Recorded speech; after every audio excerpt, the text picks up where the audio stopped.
On tonight's edition of the Overtime, baseball is back, and what can we expect from the Diamondbacks this year? Flag basketball won sectionals for boys and girls, and they both move on to the state tournament. What should we be looking for from the Eagles? NAU track and field conference championships are coming up quick. Find out who to keep an eye on as the season winds down. And finally, NAU women's basketball is hot coming down the stretch. Find out what this team is capable of as the season comes to an end.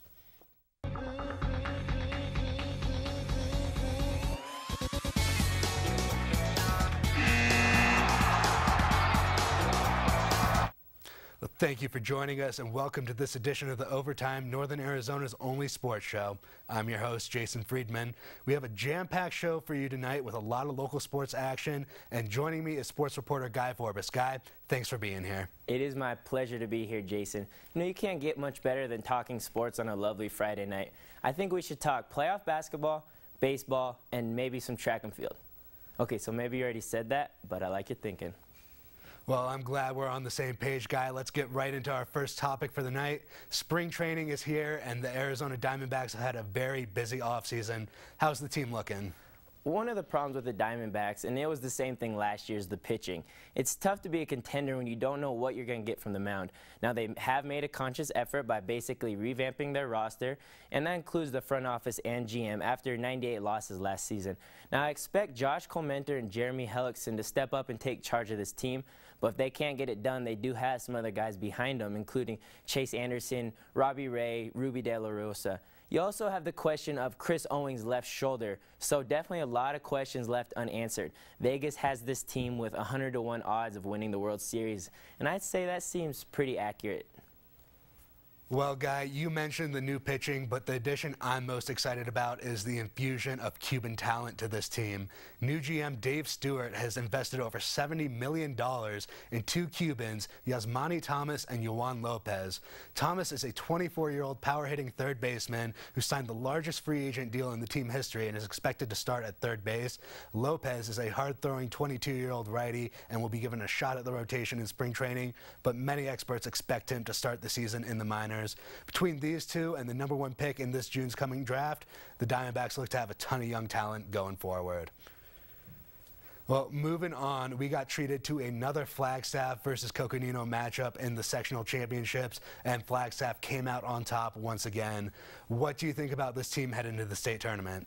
I think the Eagles have been playing state tournament caliber basketball for a while now. I was at that last Coco Flag High game covering it, and I saw a lot of things I liked. First, Brett Morrow. I mean, what's not to like about the kid? If you had to say Flag Eye has a dude, it's definitely Brett. He rebounds well, and I like his offensive game. But as good as Morrow is, I really feel like what makes this team go is Brandon Tiffany at the point. Now he's just a sophomore, but he has incredible composure, seems to always make the right decision, does a lot of the small things that most people don't notice, like just passing the ball up on a fast break so his teammates can get in the open court. But what I noticed the most about Tiffany was his defensive pressure all game long. The kid puts people in cuffs, and he doesn't give the key back until after the game. 3 of the Eagles' 4 losses have came to very good teams, and plus they were all really early in the season, which I think the Eagles are a much different team now than they were earlier in the season. So I like them going into the state tournament. Well, absolutely, Guy. I was also at those Coco Flag games, and the team had a hard time getting things going early in the game. Even with Morrow on the bench, the three-point shots began to rain down on Coco in that second quarter. You got to give all the credit in the world to the Panthers, though, for sticking with it as long as they did. And for Flag High, they're going into the tournament with an 8-game win streak, and that is not a bad problem to have. Getting another first-round bye as well should help the team stay refreshed and rested heading into their showdown tomorrow night. Well, Guy, the track team has been busy as of late, and with the conference championships not too far off, who has impressed you on this team so far? Now, I know when you ask this question, the first person that's going to come to mind is Deontay Kemper, especially after setting the high jump record. Obviously, he's been a stud, but regardless of what many people think, track is still a team a team sport, and there are a lot of people to talk about. The guy that I think isn't getting enough recognition is Caleb Hoover. Hoover ranks 9th in the nation in the men's 5,000 meter, and what's more impressive is he gets it done in the classroom as well, after being named the cross-country all-academic team last week. Another guy to watch out for is Vernon Jamison. Vernon is ranked 3rd in the conference in the 60 and 8th in the 200. And for the throwers, I understand he's had a slow last few meets, but I expect Gus Margiotta to get back on track this weekend. Gus currently sits 2nd in shot put and 8th in throws. Well, like you said, Guy, Deontay Kemper has been getting a lot of attention all year, and he has earned every bit of it. The 4-time high jump conference champion set the NAU high jump record with a 7-foot 4.25 inches, which was also good for the best mark in the Big Sky Conference and 5th in the nation. In addition to that, Kemper also earned Big Sky honors in the 60-meter and 110-meter hurdles. The team will be here in Flagstaff for the conference championships starting February 26th. The NAU women's team has had its struggles so far this year, but they've seemed to have found a groove as of late, winning 5 of their last 6 games. As the team is heading into their home stretch of the regular season, Guy, what can we expect?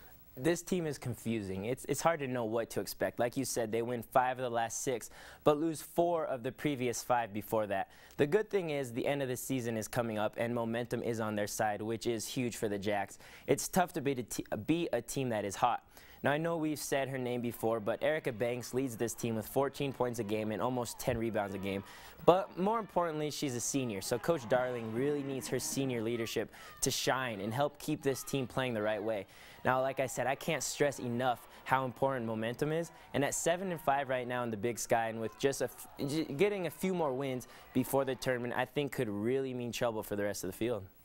Well, the biggest struggle for this team has been going on the road and getting wins. The team has just 1 road win on the season to 8 losses. This trend could put their chances of making the Big Sky tournament in serious jeopardy as the team closes the season with 4 road games and just 2 more at home. They currently sit at 5th in the conference standings, but that could change very fast if they continue dropping games on the road like they have been. Well, coming up after the break, Flagstaff's high school hockey team, the Avalanche, recently won state, and our reporter Cody Cameron is going to sit down with head coach Denny Larston coming up in studio next. Welcome back to OT. I'm Cody Cameron. With me in the studio today is Flagstaff Avalanche hockey coach Denny Larston. Coach, welcome to the set. Thanks. It's a nice set. Coach, let's get started. Fresh off a state championship victory where you defeated Desert Vista Thunder 5-3. Let's talk about that victory. Well, that's a typical, best seat in the house as a coach. End-to-end action. I think there is 3 or 4 lead changes between the 2 teams. It's hard, clean hockey, really high tempo. We just took it in the 3rd period. Now, Coach, you guys are fresh off a state championship victory. You're heading into nationals March 19th through the 23rd in St. Louis, Missouri. How big of an accomplishment is this for you and your team? I'd say it's a huge accomplishment. We started out the year in April with tryouts, and the goal was let's win the regular season, let's win state, and let's go to nationals. And we accomplished that, so yeah, we're all feeling pretty good. Any players on a hot streak right now? Hot streak? I'd say we're all on a hot streak. Every single guy contributes every night. And bottom line is, we're not an individual team. You look at the standings, I got 4 out of the top 6 players in the league are Flagstaff Avalanche players. Now, a lot of our viewers don't know what the Flagstaff Avalanche is about. Can you talk a little about that? Sure.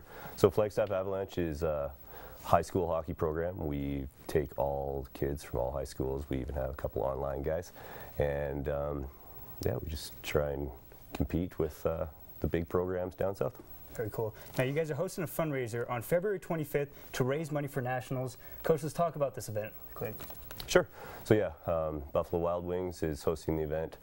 It's 5 to 8 p.m. 10% of all proceeds go towards Flagstaff Avalanche. That's trying to offset some costs for these guys, get them to St. Louis, have a great experience. Now, you're talking about a huge bill to St. Louis, $23,000. Is that correct, Coach? Yeah, it's about what it comes to, $23,000, and we're getting there. These guys are working hard. Don't be surprised if they're knocking on your door. Very cool. Now let's talk about expectations in nationals. Where's the main goal, the destination here?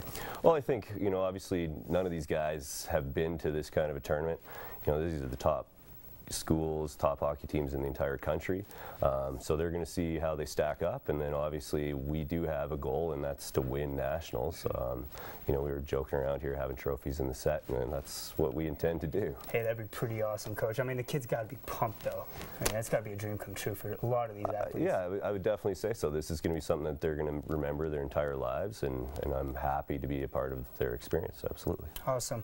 Well, thanks, Coach. Thank you for your time here. It's always hopefully we can get you on after nationals. Yeah, I think that would be great. Pretty cool. Yeah. Well, coming up next, we have sports reporter Alexander Moore with our weekend sports preview. Alex, what do you got for us? That's right, Cody. I've got a great weekend coming up with exhilarating matchups, so please stick around. Welcome back. My name is Alexander Moore, but there's no time to waste. The relentless, fast-paced, shoot-a-three-in-your-face boys and girls basketball teams of Flagstaff High School are still fighting to stay alive in the playoff picture.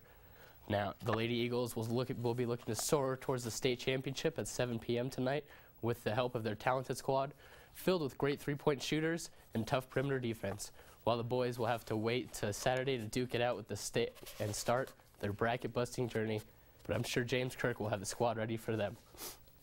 Tip-off will also be at 7 p.m. over at Flagstaff High School. And moving on up to the collegiate level, we have the NAU men's basketball team, the Hometown Studs, over in the Sky Dome on Saturday to show Eastern Washington how Lumberjacks play. Tip-off is at 2. Student section better show up because all year long you can hear a pin drop at the games, so come on out. The NAU women's team will be at Eastern Washington this Saturday as they look to keep their winning streak alive to finish the season strong. They will be starting at 3. Switching from the hardwood to the tennis courts, the NAU men's tennis team will be on the road taking on New Mexico this weekend. The showdown is at noon. Then, on Sunday, the men's team will be flying high over Air Force, and that match starts at 10 in the morning. Well, that's all the sports we have for the weekend. All are winnable games for our athletes representing Flagstaff, in my opinion, so let's hope we bring home the W's this weekend. And one thing we can all be ecstatic for is Major League Baseball is right around the corner. The first full workout for the Arizona Diamondbacks is February 25th, just 5 days away. And don't worry, America's national pastime is back.